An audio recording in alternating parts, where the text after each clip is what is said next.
Hi everyone, this is Carla. Welcome to my channel. Today I'm taking 3 thrifted items and turning them into some really fun spring and Easter decor. The first item I have here is a framed canvas I picked up at a thrift shop. They were having a 50% off sale that day, so I got that for 50 cents. And actually, I like that little hawk picture, but it did have some scuffs and things on the front. I don't know if you can see those that well. And the sides really weren't that bad. It had a black trim around the sides, but they had some white spots. So I thought I would take some Fusion paint. It's a mineral paint. This one's called Coal Black. It's really a pretty dark black, but I love Fusion paint. To me, it just goes on so silky smooth. And it has a built-in primer, so it's really good for most surfaces. And for the most part, you usually only need one coat because it is a thick paint and covers really well. Now, if you were painting over, some dark letters or something with a lighter color paint, you probably would need 2 coats to cover that so it doesn't show through. But the good thing about when you do have to put more than one layer, this paint has a self-leveling agent in it, so your brush strokes really don't show that much.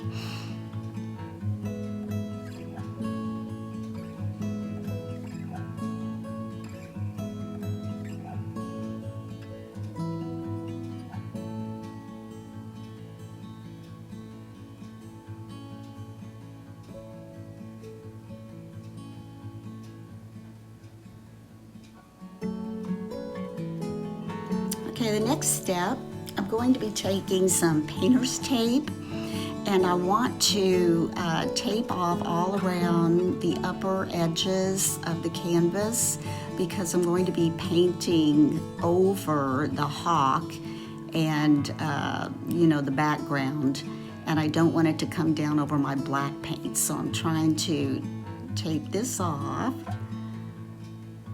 so I can be a little more careful when I'm getting to the edges.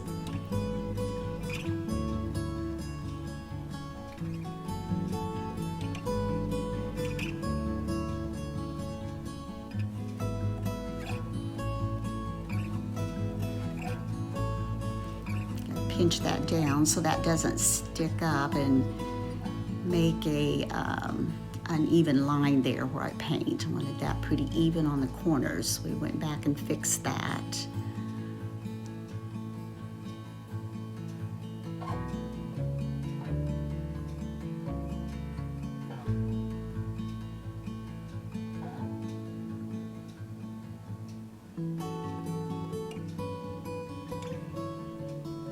Now, to paint the background, I had 3 different samples of kind of blues, and this is kind of I don't know, it's a very pretty blue, almost has a little bit of a greenish tint. I mean, it's still blue. It almost looks like robin egg blue to me, but this is also from Fusion, and it's called Heirloom. And I'm just going to paint around the outside edges because I'm going to be painting the inside white because I'm going to be adding a decoupage paper. Now, as I'm painting this, I'm trying to pull my brush from the outside in so I don't push that tape away from the edge and get it going down to bleed through.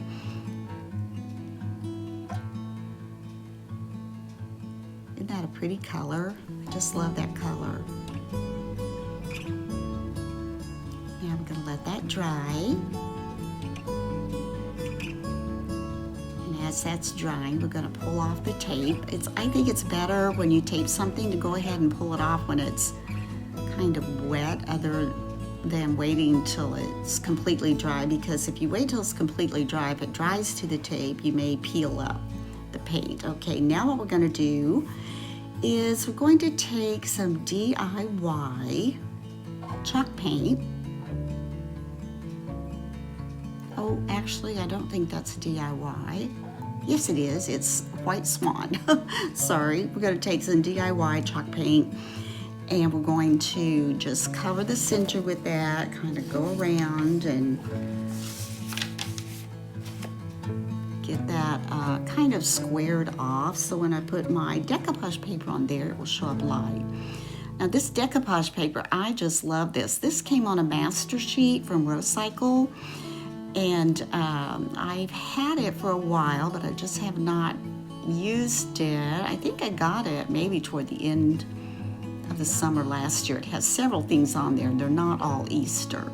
So, you know, a lot of variation and different ways you can use that. Here I'm just taking a brush and dipping it in water, going around the edges, so it gives me a more kind of rugged, organic look, and I want to kind of center that on there. And I know it's going to give me more on the sides than it will at the top and the bottom because of the way the print was on there, but that's okay. I think it still looks really nice once it's completed. I'll take a little more off the bottom, and let's lay it on there and see how that goes.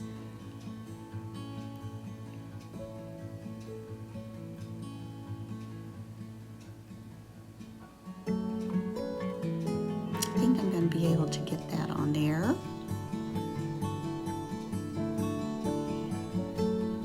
Looks nice. Take a little bit more off the top, it looks like.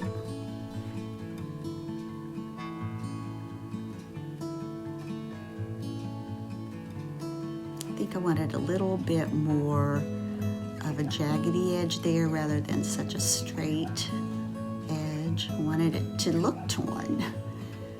So now we're going to lay that on. And I'm going to be using DIY's liquid patina as my decoupage medium. I'm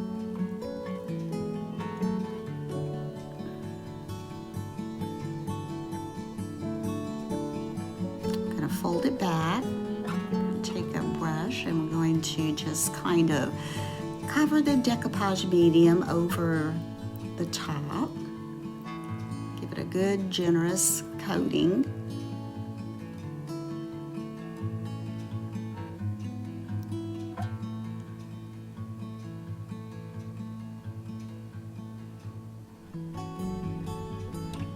Try to get that on there. I'm going to try to keep my head out of it. It's hard to bend over and when you're trying to get something straight without actually putting your head under the camera. So I didn't do too bad. Get that evened up a little bit.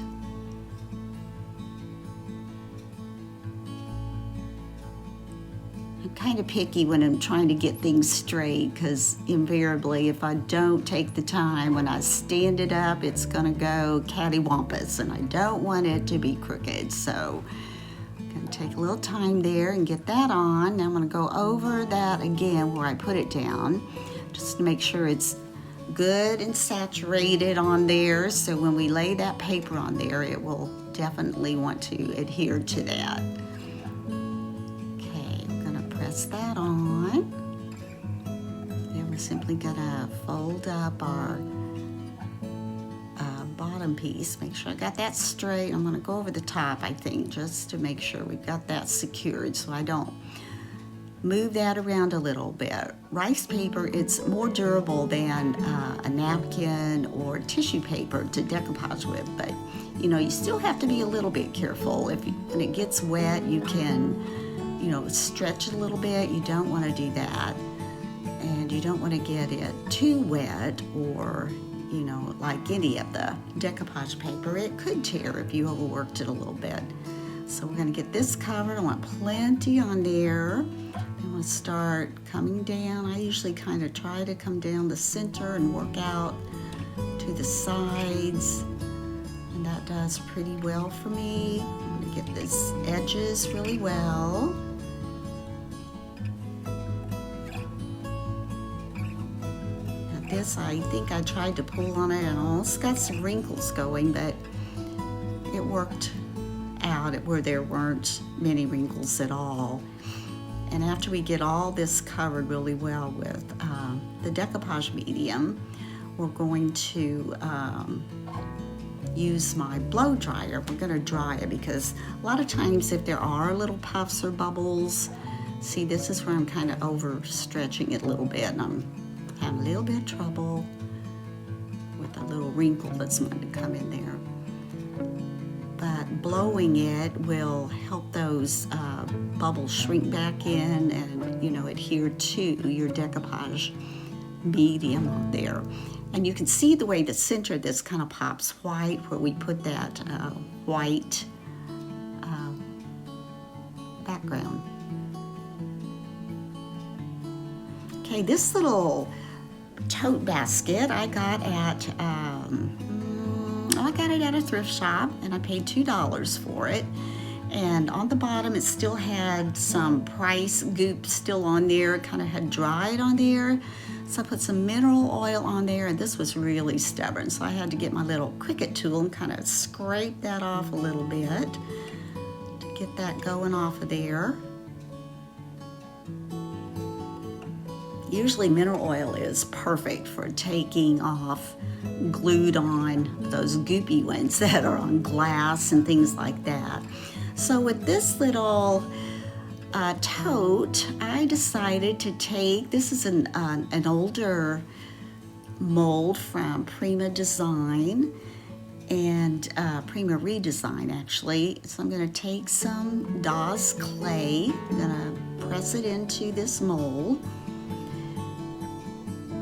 These molds do not have that convenient little edging on them, so you do want to try to make sure you have it pressed in and not any overhang on the outside edge. But if you do, you can always take, you know, an X-Acto knife, or I have what I call my pokey tool I'm always using to go in there and clean some of that out if I didn't get it on there, you know, quite the way it should be. I don't get a clean lift when I pull it out of the mold. This is coming out pretty well, but I'm expecting these little kind of delicate things to pop out, which they have before when I've used this mold, but that's not an issue. We simply can just glue those back in. Here I'm placing it on to see where I want to put it. Now I'm adding my Tight Bond wood glue. That works very well for me. And I like, excuse me, to brush it on. And sometimes I might use my fingers, but I find that if I have a long project, my fingers end up picking up everything.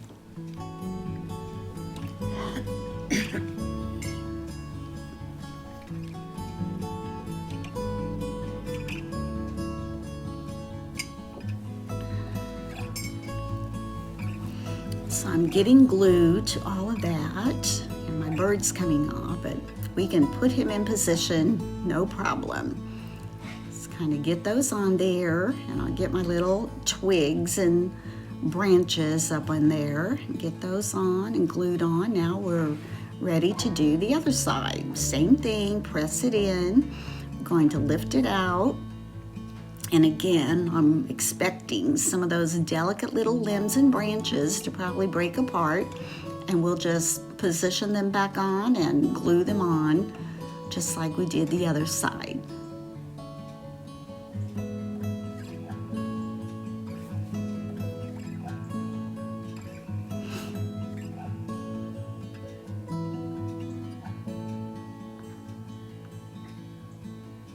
There I'm using my little pokey tool. I went in and got some of that overhang clay. Just took that off. Brush on the Tight Bond glue again.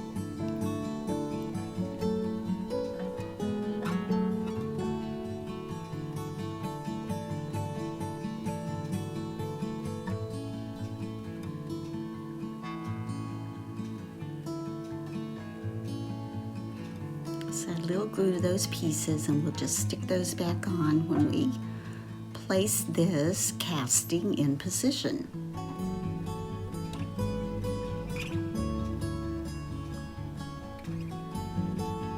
There we go, they're all glued on, both sides, and now we're ready to paint.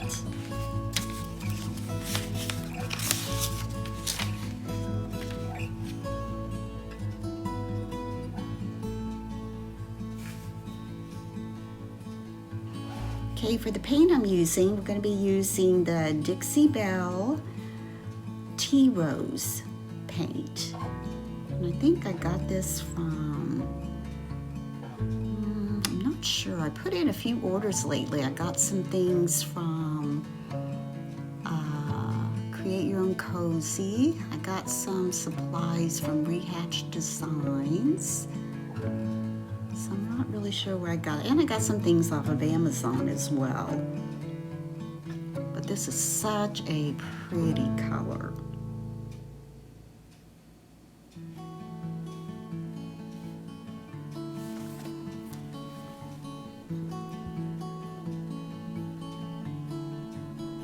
So I'm going to try to get in a lot of those little crevices where there might be a gap where the casting did not get down really flat.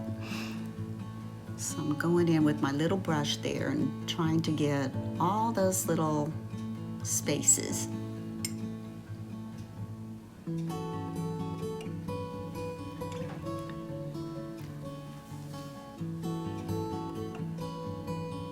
Here we're going to go for the inside.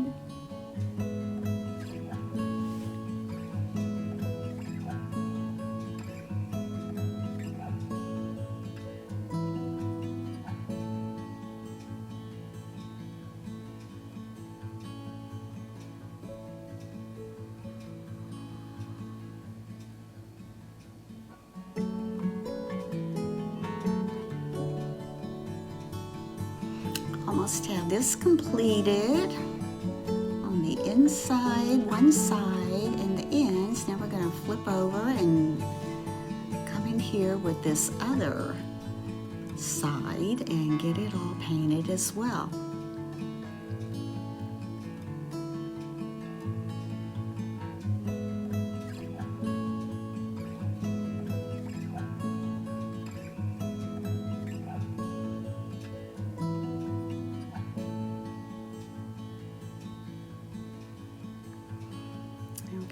Get the handle, light coat on that, and then I'll be letting it dry.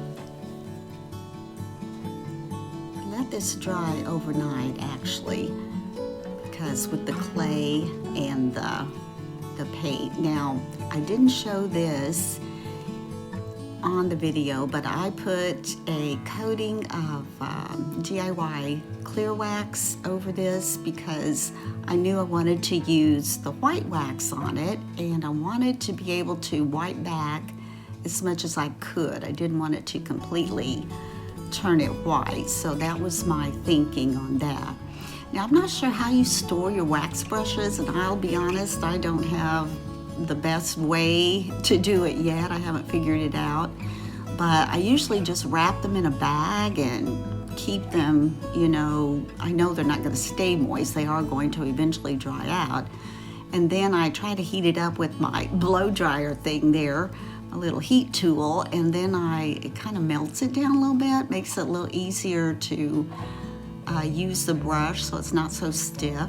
And I just go over this with a nice good coat of white wax. And then I'm going to take, this actually is a clean cloth, but it's very stained. It gets used a lot. And I'm going to go over these, and I'm wiping quite a bit off there, and I'm going to do that first. And if I need to go back and add any more, I can always do that.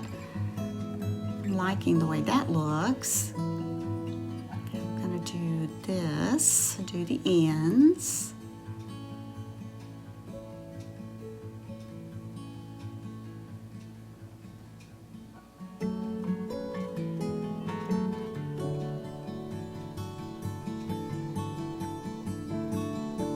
Just about out of my white wax in this little jar, but I do have a new one that I haven't opened yet, so I'm going to use this one all up until we open another one.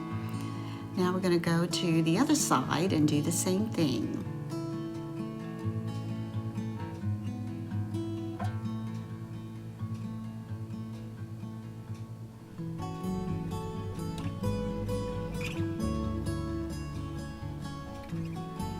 notice I'm not trying to wipe off quite as much on the birds themselves because I wanted some of that white to get down into the details of the feathers. I think that looks really pretty when it does that. So I'm probably going to go in and maybe add just a little more to the birds, maybe tails and feathers, to try and get a little more of that detail to come through.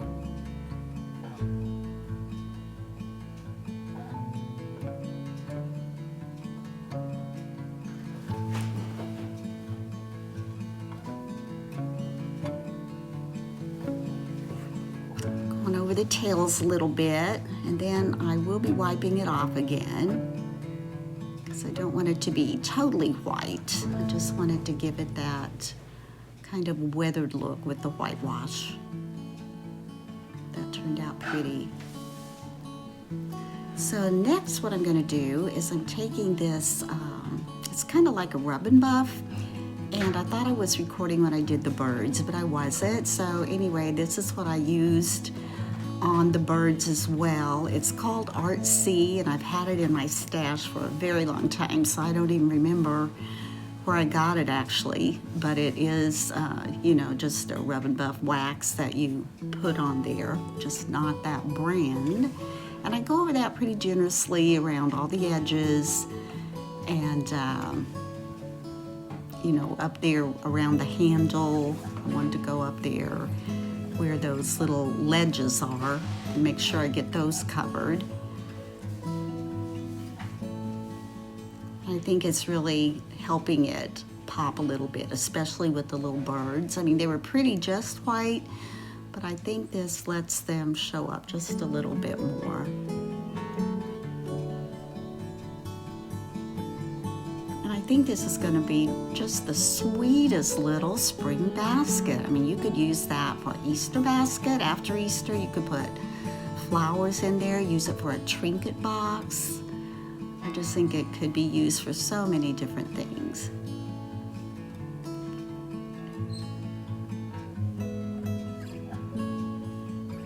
Finishing touches on there.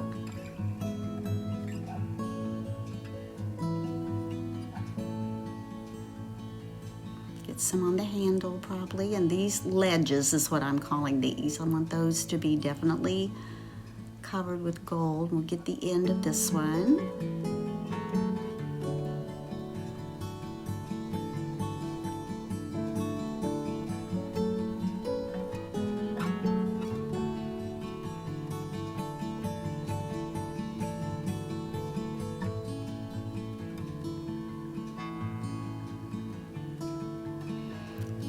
Looking it over, making sure I didn't miss any of those little places.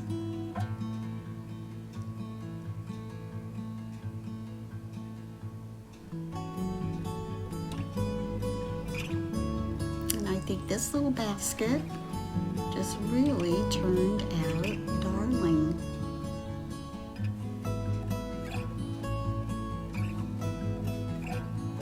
Now we're getting ready for Project 3.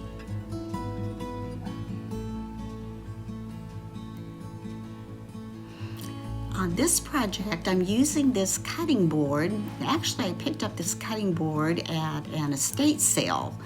The person who lived there must have been into crafts or made these kinds of things. I don't know. They had a lot of different wood pieces that I picked up on, and this cutting board was one of them.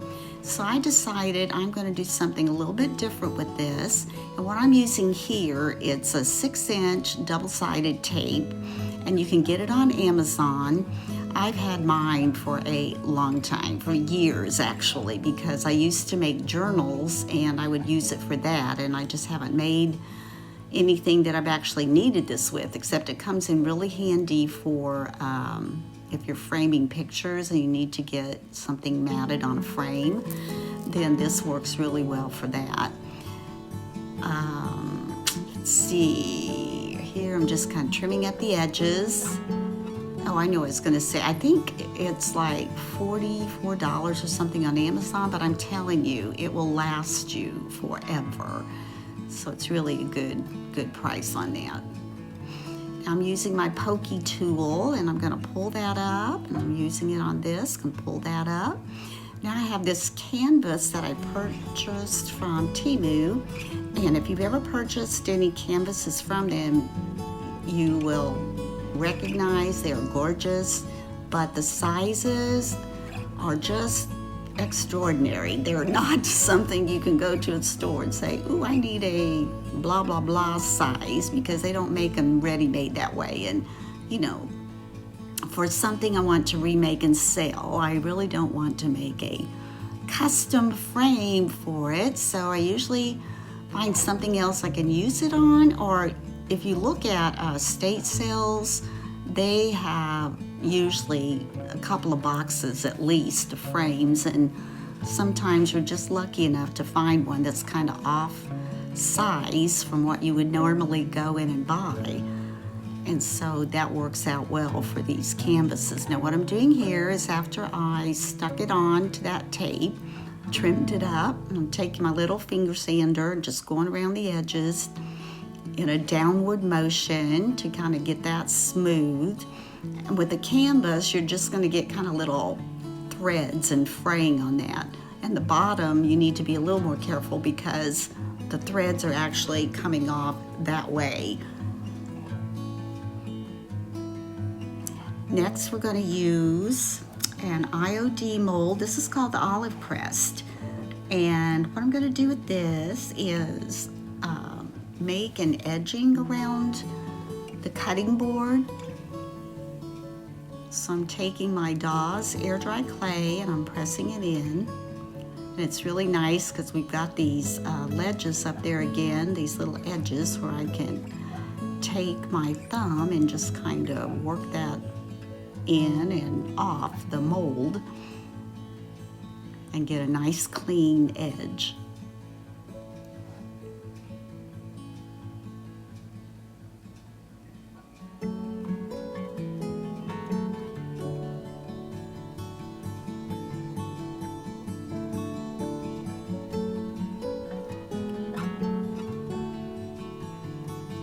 When I first started making this, my thought was I was going to go all the way around it with these little olive branch greenery pieces, but then I put one on at the bottom and decided I really didn't want to go all the way around it, so I made another one. I'm going to take this one off, and we're going to add that one to that. Then I decided I needed to put something at the top where those two little olive branches meet.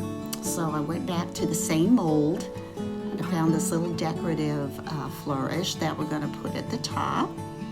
So I press my clay in there, I'm getting that all pressed down. And it comes out really nicely because we did put the cornstarch in before we put our clay in. So I'm going to put that at the top. I want to say thank you if you're watching this video and you've stayed with me. Like I said, this is a new channel that I'm starting. I had one more geared toward paper crafting, but I decided I wanted to start one with more DIYs. Here you have a little trouble getting that little curly Q out, but not a problem. With this clay, it stays soft and you can kind of mold that to where you want it to be. So anyway, again, thank you for watching. And I know when my thumbnail comes up before my video plays, that's just a thing with this particular editing program I'm using. It will not let you insert your own thumbnails, so I know it's not very appealing, but thank you for watching anyway. The thumbnail that I constructed for it shows right after the video starts from that thumbnail, but it won't let me put it in there. So till I can, you know, maybe try to figure out another editing program, I'm just gonna have to do it this way. Now we're adding the glue to get these all glued on. I'm using my Tight Bond again, and we've got the flourish at the top and the little flourish on top of that, gives it a little finished look on the top. And there we have that part completed on our cutting board. Now what I'm doing now is I'm taking some, I think this is Dixie Belle. Let me make sure. Yes, this is Dixie Belle paint. I'm thinking, is it chalk mineral paint? And we are going to cover up the sides and the back and all of these castings that we put on there. It pretty much matches really well. I like the way that looks.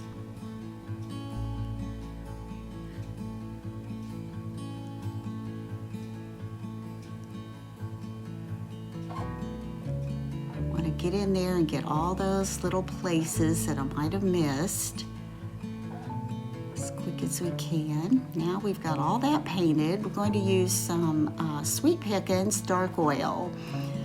This, it looks really nice on there. I almost wish I had used dark wax, and I could have gone back over it with dark wax, but I think it looks fine. I didn't want it to be too dark, but there is not much of a contrast actually between this and the sandbar paint. After I wipe it back, I'm going to add a little around the bottom to kind of pull that in together, since I didn't want to put the trim around it. Now as I wipe that off, you can see it's got, it gives it some distressing, I guess, some age. But yeah, so now I've already done the sides with the oil, so I'm just going to wipe all that back.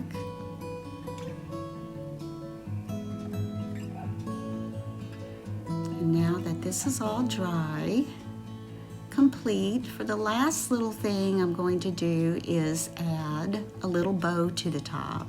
I hope you've enjoyed watching this. This is a simple way to dress up a little cutting board for your kitchen decor. It doesn't have to be Easter. I love bunnies all the time. I've always got bunnies in my house. So again, thank you for watching, and